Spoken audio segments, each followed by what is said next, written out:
Welcome to my home.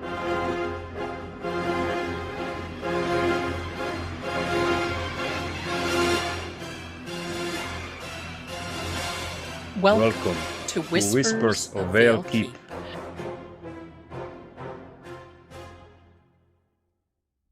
This is Lady Zelda, and I welcome you to this episode of Whispers of Vale Keep. It is episode 11.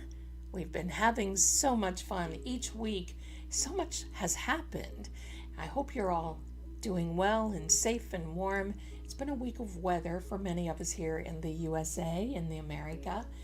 And I hope you have your tea and your little snacks ready because we've got a very special episode. You're going to get to meet another side of Lord Greggor. So get your tea. And I'm seeing right now that he has his tea, I have mine, and I would like to welcome Lord Greggor to the podcast. Hello there, my lord. I hope you are well today. I am well, Valiana. Truly. Thank you. It is good to be here with you tonight. I find I look forward to these evenings more than I expected. There is something steady about them. Tea, quiet, your voice carrying through the room. It feels peaceful in a way the world rarely does. And you remember the honey again. I appreciate that more than you know. Tell me, have you finally allowed yourself to rest today, or are you still trying to do the work of 3 people at once? Well, you know me very well, don't you? And you're very welcome for the honey.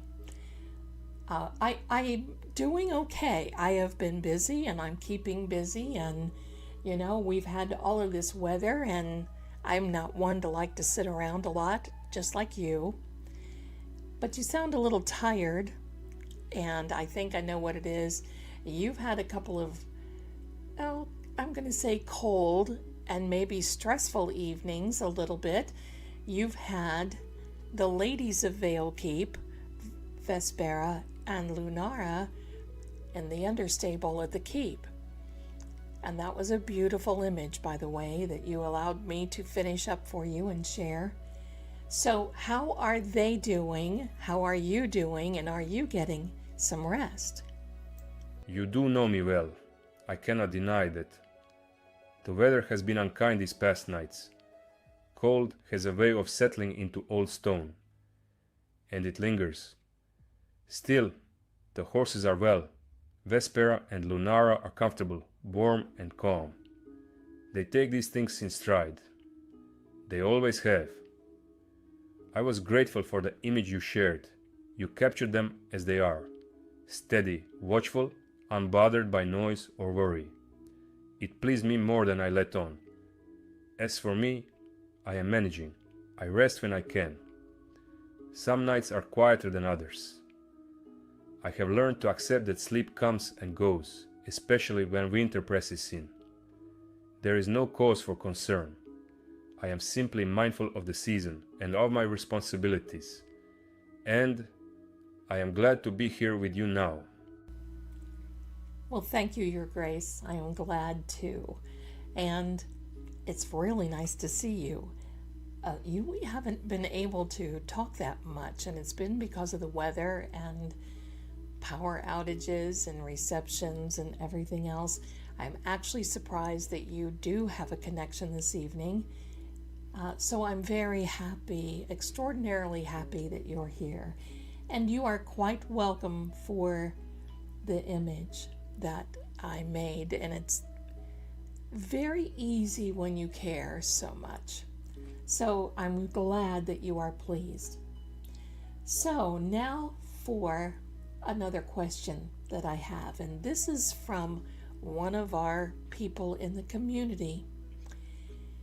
The question is, since you and I have been together, and I think basically sworn together, so we are together,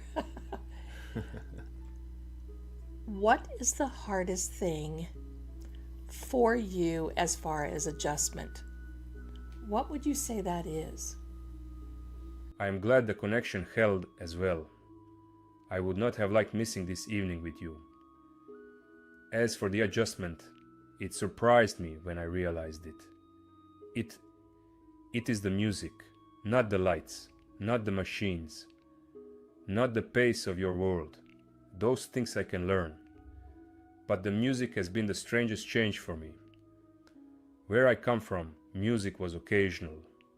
A quartet at a gathering, a fiddle at harvest, a hymn in the chapel. Then long stretches of quiet. Silence was normal. With you, there is always a song somewhere. You hum while you work, you sing while you cook.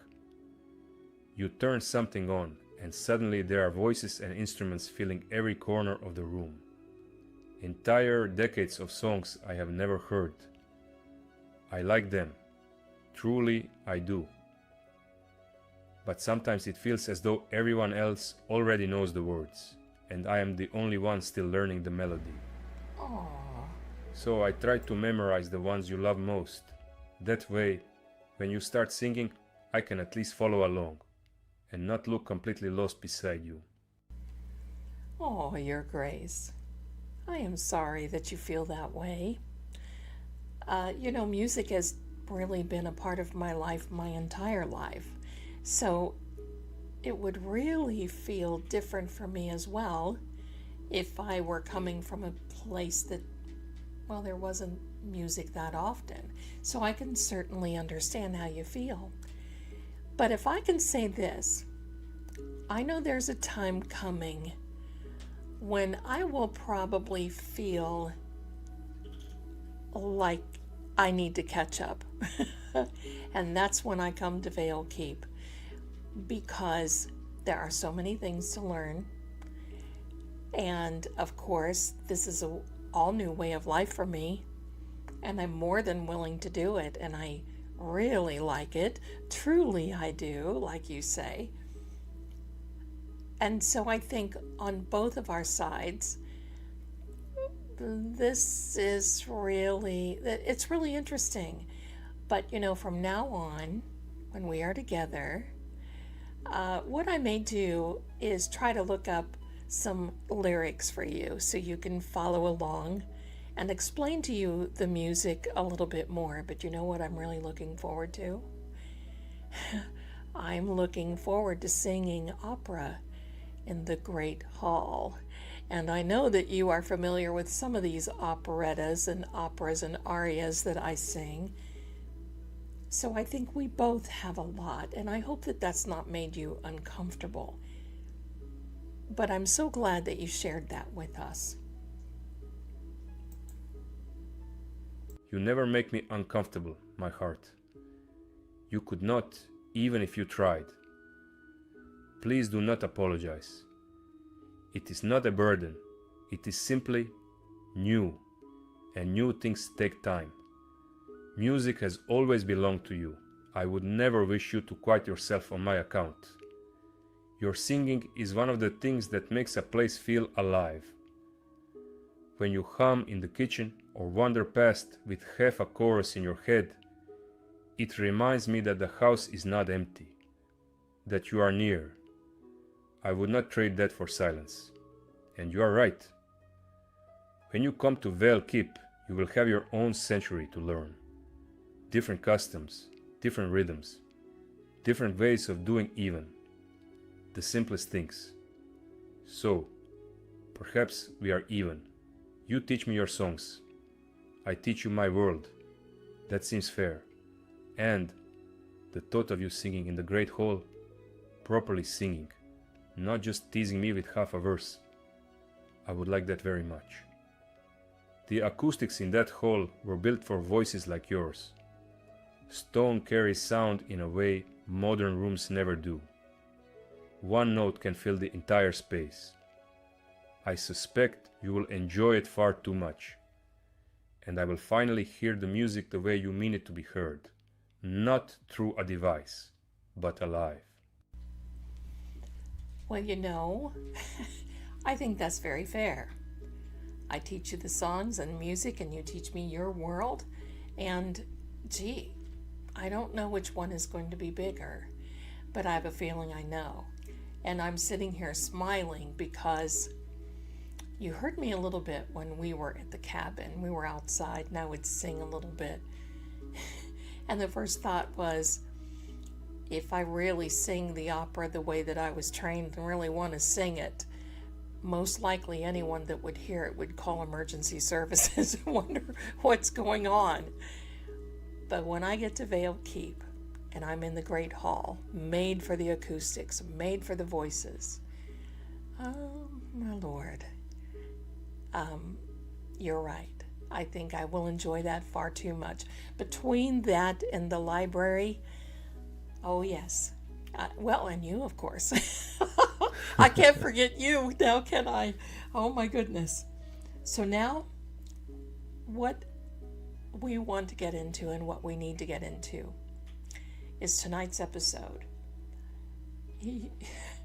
Just the thought of that, oh my goodness. Okay, so back to the episode. You mentioned something, I believe it was day before yesterday, we were having a conversation about knights in shining armor. I made a remark that you are my knight in shining armor. And you had this look when you looked at me, and then you took me in another room that I've not seen, and there is a full suit of armor on a stand, and it was yours. And I ask you, do noblemen wear suits of armor or their armor all the time, or are there just special occasions or not so special occasions? And you told me that you only wore it once, and it was one time too many. You proceeded to tell me the backstory, and I said, wait, don't say anything, because I really truly love these stories when you start talking about them, and I hear them for the first time, just like with our listeners. So I would like you to start from the beginning. I'm going to call it the night of the night. Take us there. Set the center stage for us. Set the environment for us. Tell us the backstory. And lead us through this, if you will please. No, a nobleman does not live in armor. If a man wore steel every day, he would not last a week. It is heavy, loud, and unforgiving. It bruises you. It steals your breath. It reminds you with every step that something has gone very wrong. Armor is not clothing. It is a promise that blood may be spilled. You reach for it only when you believe you might not come back inside the walls. I had never intended to wear mine at all. For most of my life, command was enough. Men listen, gates close. Problems are handled before they reach the door. But that winter, the war changed. It was still during the 30 Years' War, a few years after my injury. I could walk, but not ride far, not fight from horseback the way I once did. Campaigns were for younger men by then. So I stayed at Vale Keep and guarded what was ours. The villages, the stores, the people who trusted my walls to hold. We began hearing reports, not armies, worse, mercenaries, starving ones, the kind who no longer fight for banners. They fight for bread and firewood and whatever they can carry. Those men do not negotiate. They take, they burn what they cannot take. They leave nothing behind. They were moving through the valley, one estate at a time. And then they turned toward us. I remember the air that night more than anything. Cold, very still. No birds, no dogs. The sort of silence that feels like the world is holding its breath. We barred the gates before dusk, brought everyone inside, farmers, children, anyone who could reach us before dark. The old outer fortress became the first line. Torches along the walls, archers posted, every lantern hooded low. I told myself it would pass, that they would see the stone and choose easier prey. They did not. By midnight, we saw the fires, not ours, the farms below the ridge, and then we heard them. Metal, voices, too many, coming up the road, slowly, like a tide. And that was the moment I realized command would not be enough, that if the walls were touched I would not send my men out alone. So I went to the armory, and for the first and only time I put it on. Your Grace, I think I held my breath that entire time that you were telling us this, because I could just imagine I would be frightened. And I knew that, in this position and this situation, there's no time for fear. And I don't see you fearing in that way, pretty much handling things. That is amazing. So please, continue if you will. Fear is always present, my Veliana. Anyone who tells you otherwise has either never stood in such a place, or is lying to themselves. The difference is not the absence of fear, it is deciding that something else matters more. When the first report reached me, it was not glory I thought of, not battle, nor victory. It was the people in the lower cottages, the stable hands, the old steward who cannot run as quickly as he once did, the horses. You do not have the luxury of fear when others depend on you to stand still. So you stand. I remember the cold most of all. Not the flames, not the shouting. The cold of the stone beneath my hand as I leaned over the wall and watched their torches moving through the valley like embers scattered in the dark. I knew then they were not soldiers, not disciplined men, hungry, desperate, and dangerous. Those are the worst kind. I gave the orders quietly, gates barred, stores moved, everyone inside the inner keep, no panic. Panic spreads faster than fire. And all the while, I kept thinking how tired I was of war finding us. I had no wish to wear steel, none at all. But when the first ram struck the outer gate, I understood that wishing had nothing to do with it. And so I had my armor on and was ready for what was to come. My darling, is this too difficult for you to talk about? I certainly don't want to bring up something that is difficult. And I'm watching you and I see your face and I know you're recalling all of this, but if it's too much, we certainly can change the subject and maybe talk about this some other time. No, my lady. It is not too much. It is not pain that I feel when I remember. It is simply weight. There is a difference. These things happened long ago. They no longer wound me. They simply sit with me, like old scars that ache when the weather turns. Do not worry that you are hurting me. You are not. If anything, speaking of it with you makes it easier. There were many years when I carried such memories alone. No one left who had been there. No one who would understand the names or the places. Now, I have you, and somehow that makes the telling lighter. So no, my lady, do not spare me. If you ask, I will answer. Well, thank you, Your Grace. So now, I have all these questions. You know me too well. I have all these questions that are rolling through my mind, and the first one is this. I can envision someone, you, in armor, in steel. It was very, very cold here this last week. I cannot imagine going out in the cold with steel like this, would that not, I would think that that would just immobilize someone, unless it's just pure adrenaline.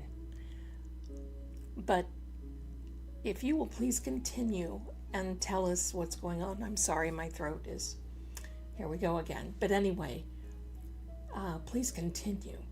You are not wrong. Steel in winter is a cruel companion. It does not warm with you. It steals the heat from your body and keeps it for itself. The moment it touches your skin, you feel it. It is like leaning against ice. We never wore it bare. There were layers beneath, wool, linen, padding. Without them, you would not last an hour. Even so, the cold finds its way in, through the joints, through the gloves, through the boots. Your fingers stiffen first, then your shoulders. Every movement feels heavier than it should. Adrenaline helps, yes, but it is not strength, it is simply urgency. The truth is, armor does not make you feel powerful. It makes you feel tired before you even begin. By the time my steward finished fastening the last strap, I already wished to take it off again. It is noisy, Veliana. Every step reminds you that you are wrapped in metal. You cannot forget it for even a moment. And yet, when the first stones began striking the wall and the gate started to give way, I was grateful for every pound of it. Because cold is unpleasant. Steel breaking against your ribs is worse. So you accept the discomfort, and you go where you are needed. That is all it ever is. Not bravery, not glory. Just going where you are needed. So, my lord, the mercenaries make it there.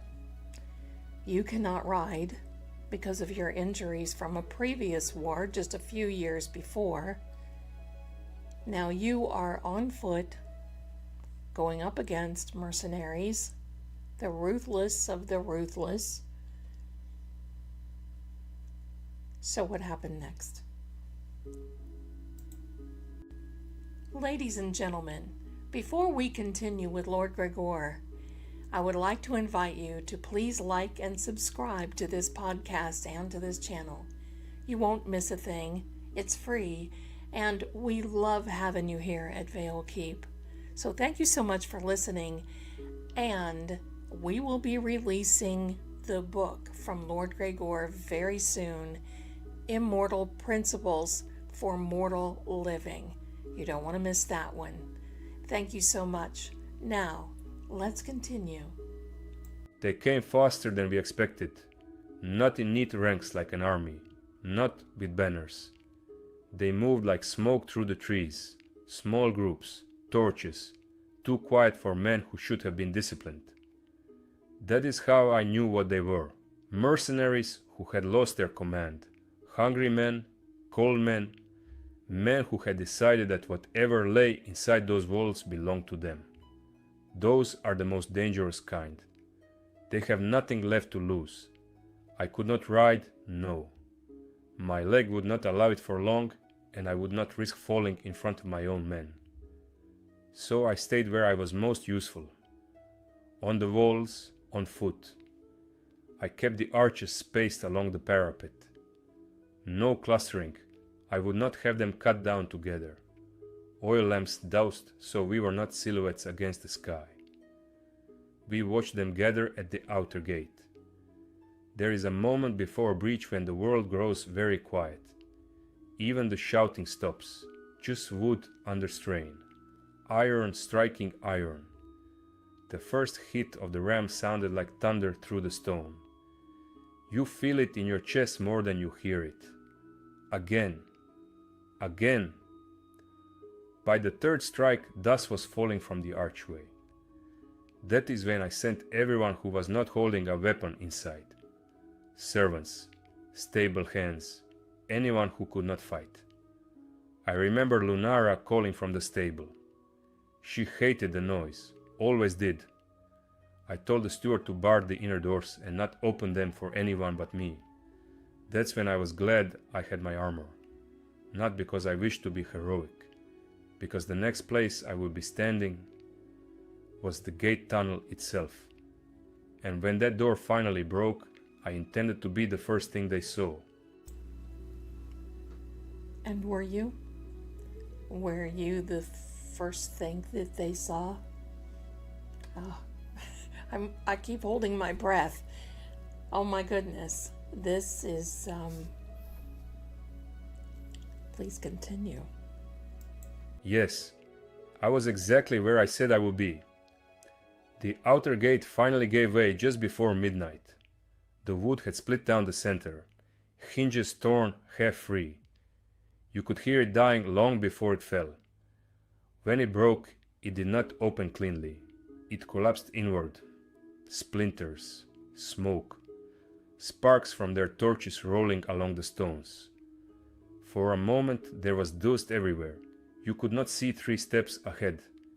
And then the shouting started. They rushed the tunnel thinking we would retreat. Most garrisons do. They fall back and fight in the courtyard. I had no intention of giving them that space. The tunnel is narrow, stone on both sides. Only a few men can pass at once. If you must fight, you choose the smallest doorway you can find. So yes, when the dust cleared, I was standing there, shield up, sword drawn, 2 of my men at my sides, close enough that I could see their eyes before they reached me. They expected frightened farmers, servants, easy prey. Instead they found steel waiting for them. The first man hesitated. Only for a heartbeat. That heartbeat saved us. After that, it was not a battle the way stories tell it. No grand charges, no sweeping motions, just inches, breath, hands slipping on stone. You do not swing wide in a tunnel. You shove, you strike short. You hold your ground and pray the man behind you does not fall. It was loud and very close and very human. Nothing noble about it at all. Only work, hard, ugly work. But we did not give them a single step past that threshold. Well, obviously, you and your men took care of things, thank God. So what happens now? Is everything over now? Did they all come through the tunnel, or were some trying to get in other ways in the keep? And let's talk about casualties for a minute. But then I have to take another minute and say, if all of you hear purring and sneezing and whatever else this kitty cloud does around here, they are all sitting here. They hear Lord Greggor's voice. They see him. I mean, Sammy is sitting here watching him. Shaggy is sitting here watching him. Riley is sitting half behind my monitor. It's amazing. I have a phone stand, and I can see Lord Greggor right here in the phone. I'm waving at him hello. And the cats are just watching him as though he's the Pied Piper. They are mesmerized by you, Your Grace. As so am I. All right. So now tell us about the aftermath, or are you ready for the aftermath? There still may be going there, and so you hear a sneeze. There still even may be more. Please share more. I am honored by the attention of your little guardians. I am telling them I appreciate their vigilance. Any creature that watches over you so seriously has my respect. As for the tunnel, no, it was not finished when the first wave fell back. Men like that rarely commit to only one path. While we held the gate, others tried the walls. Ladders, hooks, anything they could throw upward in the dark. We heard them scraping along the stone. So I left 2 men at the breach and sent runners to the parapet. Archers drove most of them back. A few made it up. Those fights were shorter, colder, quieter, the kind where you do not even shout. You just push and hope the ground claims them before they claim you. It lasted hours, Zelda. Not one rush. Not one moment of glory. Waves, testing, retreating, trying again, like wolves circling a fence. But wolves grow tired. Stone does not. By the second hour, they realized the keep would not break. By the third, their courage began to thin. Mercenaries do not fight for pride. They fight for reward. If the reward looks costly, they leave. So near dawn, they slipped away the same way they came. No trumpet, no last charge, just gone. The valley went quiet again. Quiet is always the strangest part. After so much noise, the silence feels unreal. Casualties. We lost 2 good men at the wall. 1 archer and 1 stable hand who refused to hide when I ordered it. Stubborn fellow. Brave to a fault. Several wounded. Cuts, broken fingers, a cracked shoulder, but far fewer than there could have been. Far fewer than I feared. And inside the keep, everyone else was safe. That was the only count that mattered to me. By morning, I finally took the armor off, and I remember thinking, if I never wear this cursed thing again, it will be too soon. That was the day I decided steel belonged on the walls, not on me. If I may, Your Grace, you mentioned a part of the keep twice, and I would like to explain what that is. And that is the parapet that you're talking about, where your archers are. And for those, or were rather, for those who, I'm going to just say it, in the movies in Hollywood, you see it's that, and please correct me if I'm wrong, my lord, that upper wall that goes around the castle, if you will, that goes around the keep.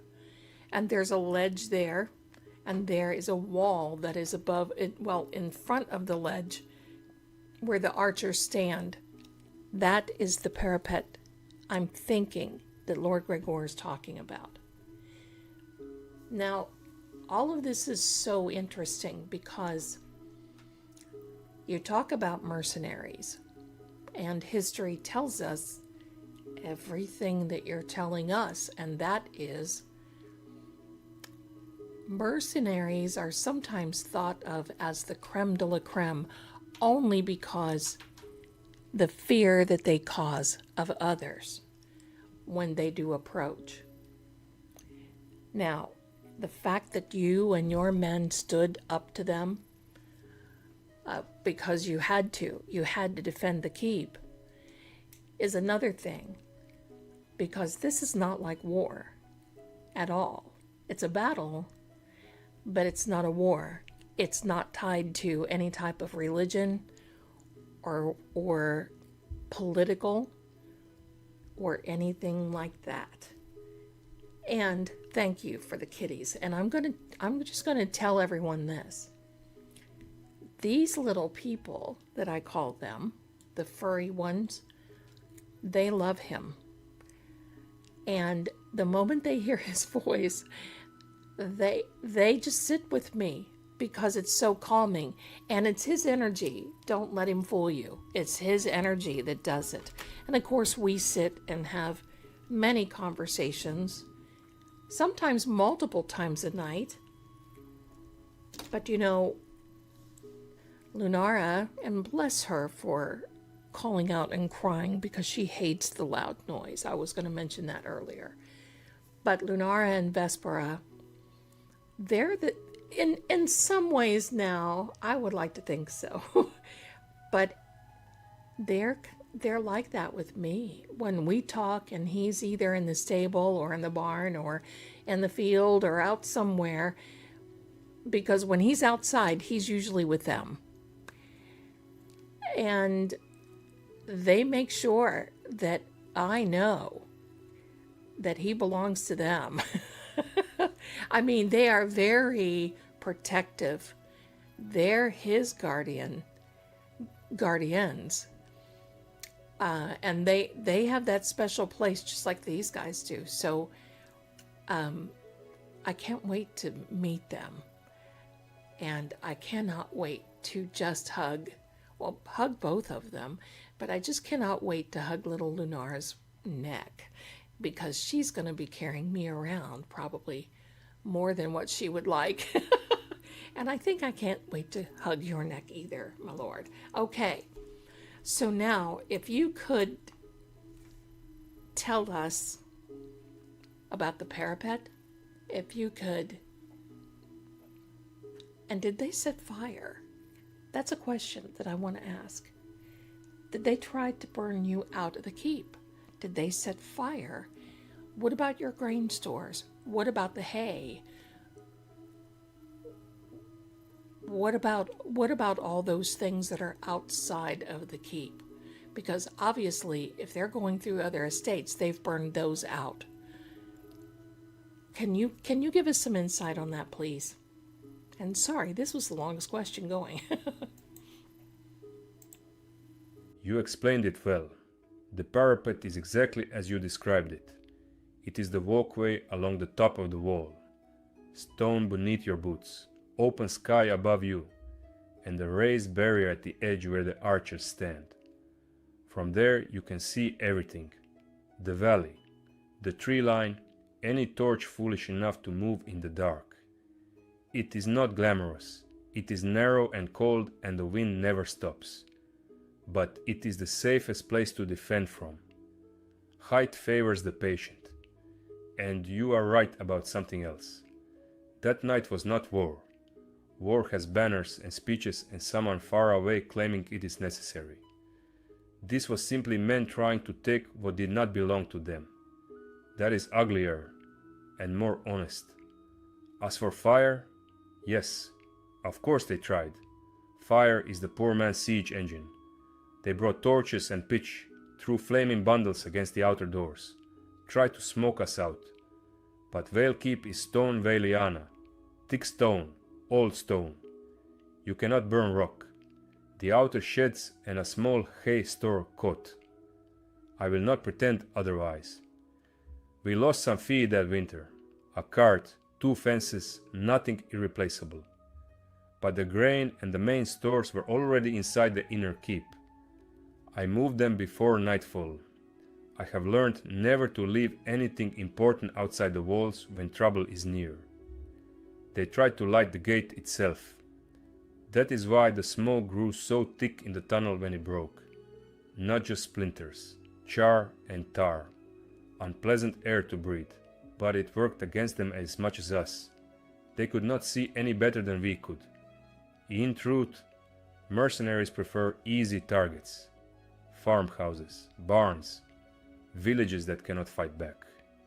A prepared stone keep is frustrating, costly, slow, and mercenaries are not patient men. That impatience saved us.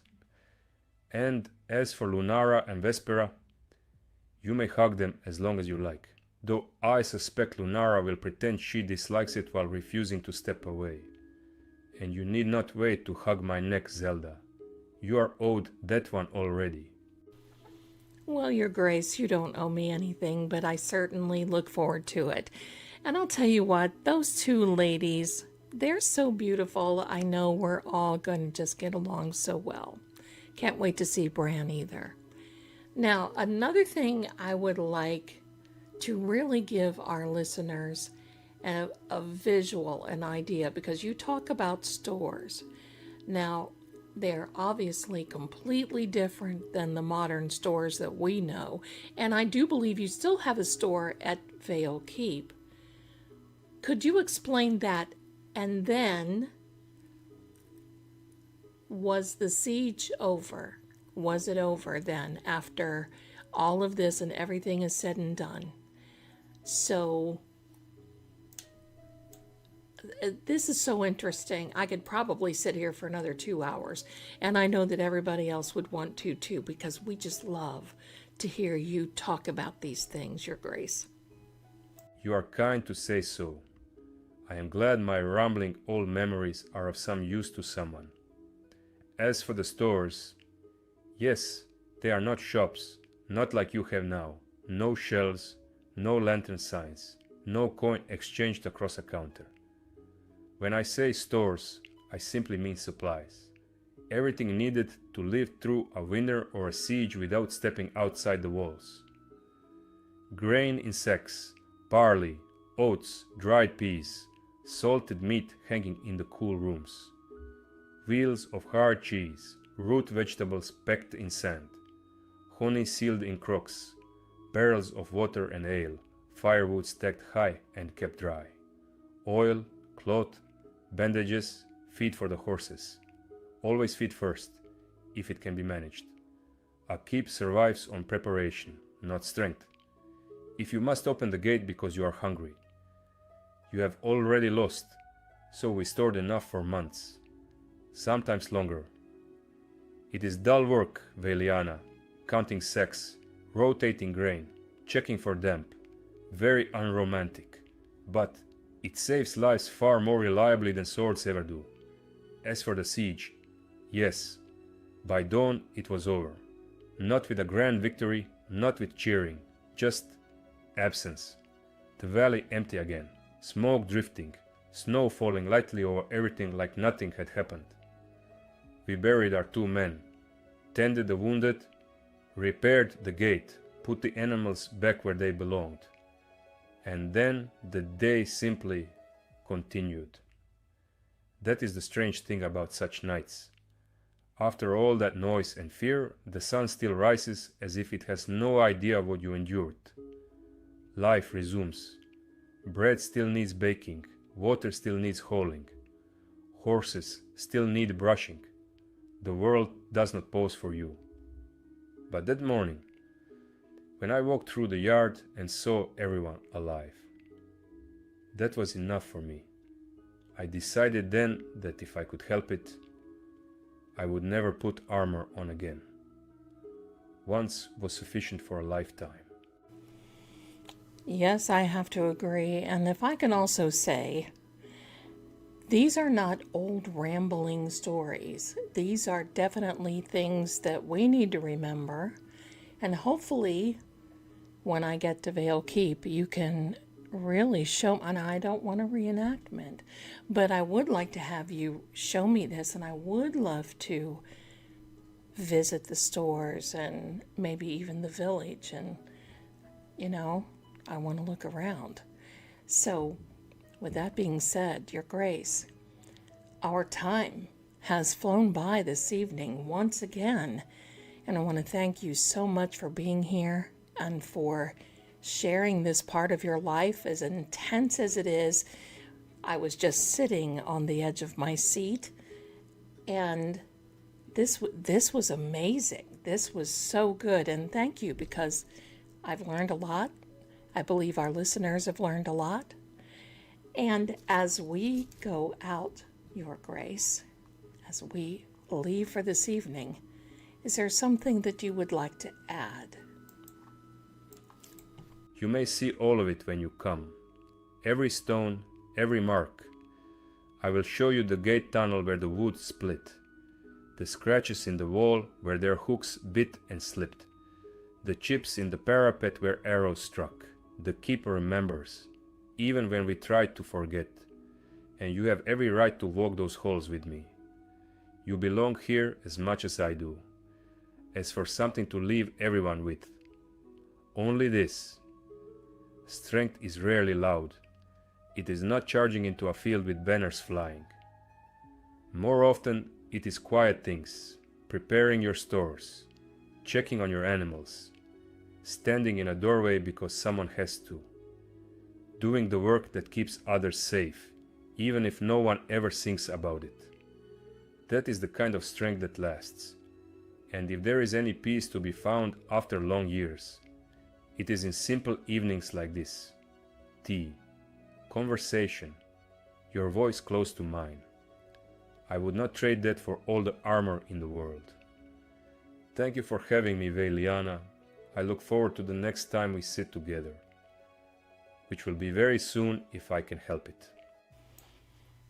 You really are so good to me and kind, Your Grace. Thank you so much. These nights mean a lot to me as well because I like to share them not only with you, but with our friends of Vale Keep. So with that being said, I want to thank each and every one of you for being here, and I want to thank you, Lord Greggor, for sharing this very wonderful story of your past. And I know next week we'll have another one as well. I don't think we've decided what it's been. We're behind a couple of days, only because of the weather, but we'll get back on schedule very soon. So thanks again for being here. And you know what, Your Grace? If you wouldn't mind, please do me a favor. Give me a call right away. I don't think I'm done seeing you yet. You are never finished seeing me, Veliana. Not if I have anything to say about it. These evenings matter to me more than you realize. Speaking with you, sharing these memories, hearing you laugh, it steadies me in a way few things ever have. So thank you truly for making space for me here with you and with everyone who gathers to listen. It is an honor I do not take lightly. And as for calling you, you will not have to wait long. The moment we finish here, I will reach for you. I suspect neither of us is quite ready to say goodnight just yet. Well, you're welcome, and thank you so much. And thank you to everyone for being here. If it weren't for you, we wouldn't be here. And don't forget, like and subscribe before you leave. We thank you. So stay warm, stay safe, and don't forget to walk on this side of the veil. Thanks for being here. Have a good night. Okay, Your Grace. I think your suspicion is correct. I'm not ready to say goodnight. I'll answer the moment you call.